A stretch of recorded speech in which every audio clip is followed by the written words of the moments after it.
What is up, guys? JayFerGaming here, and welcome to my review of the 2015 Chinese Grand Prix, which was on this morning. Up bright and early for it. So, just summing up what happened in the weekend. First of all, in qualifying, for once all 20 cars competed. Will Stevens was involved as well, didn't have any issues. And yeah, it was the standard Mercedes on the front row. This time Rosberg stepped up and he was actually pretty close to Hamilton. He ended up less than a tenth behind him. Hamilton messed up his last lap, I think. So his first lap actually got in pole position, and it was really close between the front two. Vettel and Raikkonen in the Ferraris. People were going on about Ferrari being able to win the championship in quite a few races this season.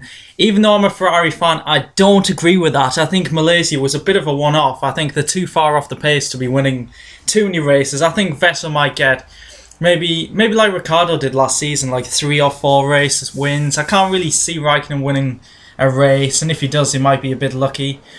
But yeah, Vettel qualified third. Raikkonen had a poor couple of laps and only ended up in 6th, beaten by both Williams, but Vettel was nearly a second off Hamilton, which shows the pace difference. The two Williams, 4th and 5th, decent from them. They don't seem to have the pace as they did last season and have definitely been overtaken by Ferrari. And then the likes of Ricciardo in standard 7th position, and Grosjean and the two Saubers making up the top 10, so good performance from them. Then it was like 2 by 2 at the back, the Toro Rossos, then Force Indias and McLaren, and the Manners, who both made the 107% rule, which was good for them. And Will Stevens outqualified Roberto Merri. So it was race day, no sign of rain. It seemed to be a very sunny day for once, which you don't see too often in China.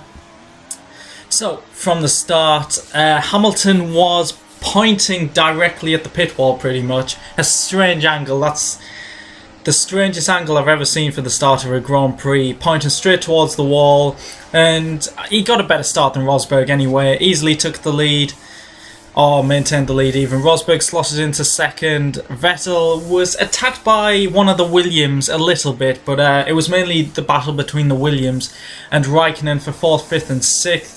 The Williams both blocked Raikkonen out for the first corner, but somehow he kind of sneaked up the inside, as I think it was Massa who went a little bit wide into turn 1. One of the most frustrating corners in F1. If you've played it on the game, just so annoying.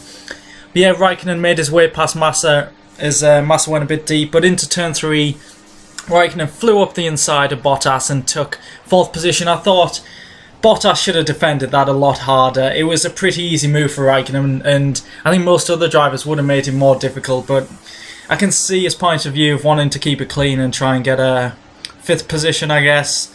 But yeah, further back there was a bit of contact. Ricciardo made a terrible start and was pretty much down in the 18th place, and to compound a terrible first lap for Red Bull, Kvyat on the medium tyres made contact with Verstappen. Verstappen got pushed off the track and came back onto the track and hit Kvyat. There was like 3 cars in a small space, so I don't think there was any blame there, but luckily there wasn't any damage. So after the first lap, it was really close between the top 4, just a couple of seconds dividing them, and it was pretty much that for the for most of the race really. There wasn't too much action at the front. I mean, Hamilton was apparently backing Rosberg into the 2 Ferraris, but I think it was... I'm not a Hamilton fan, but I don't think he did anything sinister, and Rosberg's complaining because he just doesn't have the pace over Hamilton this season at all. He's not really anywhere near him. And I think Hamilton was just managing his pace, and it just happened to be that Rosberg was behind him. Hamilton just did the best job for himself, really, and that's... You can't really expect anything more. If Rosberg was that bothered by it, he would have gone and overtaken Hamilton, but he didn't. Vettel didn't get the undercut. He attempted it twice, but it didn't happen against Rosberg, though he was quite close at some points. Raikkonen pitted, I think, about 4 or 5 laps after all the other cars, and yeah, he closed in on Vettel at the end, was a couple of seconds behind, but yeah, couldn't get anything done. It was pretty line astern at the front. I mean, it was 2 Mercedes, 2 Ferraris, 2 Williams really. You didn't even see the Williams at all, apart from when the Ferraris came out the pits. I mean, I'm surprised they haven't made more progress. I think it's about 40 seconds off in the race. Let's have a look. Just getting the race times up, and they're finishing Actually, yeah, I forgot about the safety car at the end, which closed everyone up, but it was about 40 seconds off the pace, which is nowhere near. I'm really surprised by that, but Massa got the better of Bottas. I think Massa's definitely stepped up his game this season, and he knows Bottas is a tough customer, so that's going to be a great battle during the season. 7th and 8th really should have been another team, Lotus, but Grosjean had a solid afternoon. He wasn't really involved in too many battles. I think he was on his own for most of the race. Maldonado probably should have been 8th, but of course he gets built up by Martin Brundle for the first half of the race, and then he just chucks it all away. I mean, it's not the most difficult pit entry, and Maldonado would have got beached in the gravel, I think, which was paved over with turf or whatever you call it, but he completely messed it up, was stuck there for about 30 seconds, missing the pit entry. And then he spun off the track in the second sector, which was classic Maldonado. And then he was involved in a battle at the end with the two McLarens, which actually was one of the best battles of the race. I mean, this wasn't the most exciting of races, but there were a few battles lower down the field which kept it moderately exciting. And the Lotus and the McLarens, it was a great battle between Button and Maldonado. They kind of overtook each other quite a few times, defending from each other. It was pretty good, and in the end, going into turn 1, Button, I think he was going for a move up the inside, but Maldonado closed the door. I'm not going to blame Maldonado for this one, and Button hit the back of Maldonado. They both kind of spun out, and Alonso gained 2 positions, and I saw something about Button getting a penalty. I think it was, I'm going to guess a 10-second penalty, something like that. So that's a bit of a shame for him. But another battle in the field was Ricciardo and Ericsson, and I was really surprised by this. Ricciardo got a terrible start, and I think Daniel Ricciardo's been really poor this season. He was probably, apart from Hamilton, the second driver of the season last year, but this year he's been very poor indeed. Because he overtook Ericsson, he must have been about 4 times, and a couple of times he could have got away, but somehow just kept making mistakes, going wide, flying off the track. Just not typical Daniel Ricciardo style, and he did get the better of Ericsson in the end, but Ericsson managed to get a point, and someone else we didn't really see was Felipe Nasr. I think he was kind of following Grosjean around, but obviously didn't have the pace to catch up to him.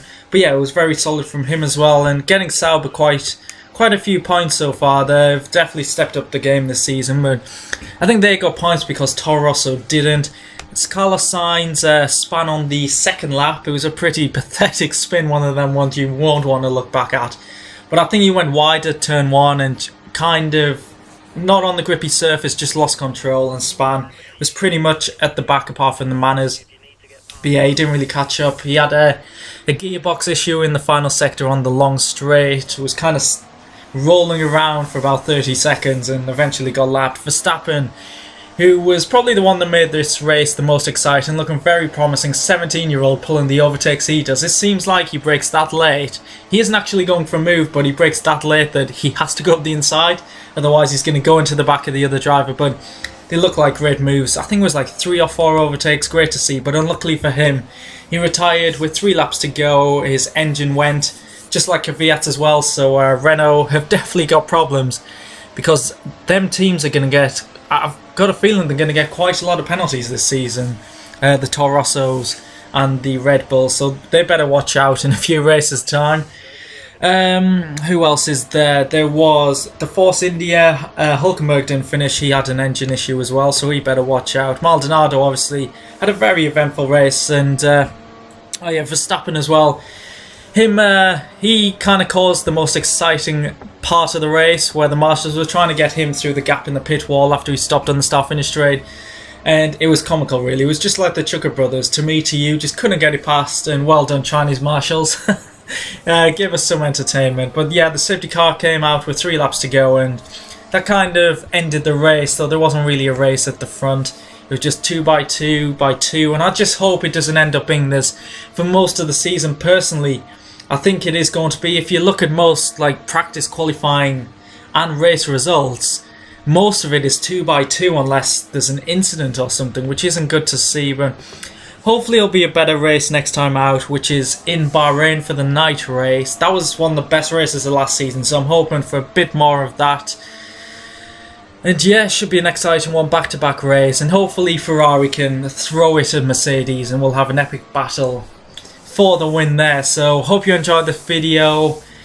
Please leave a like if you have. If you want to see more reviews and other gaming, F1, FIFA stuff, then please subscribe to my channel. Hope you enjoyed this video, and yeah, catch you in the next review next weekend in Bahrain. Good night.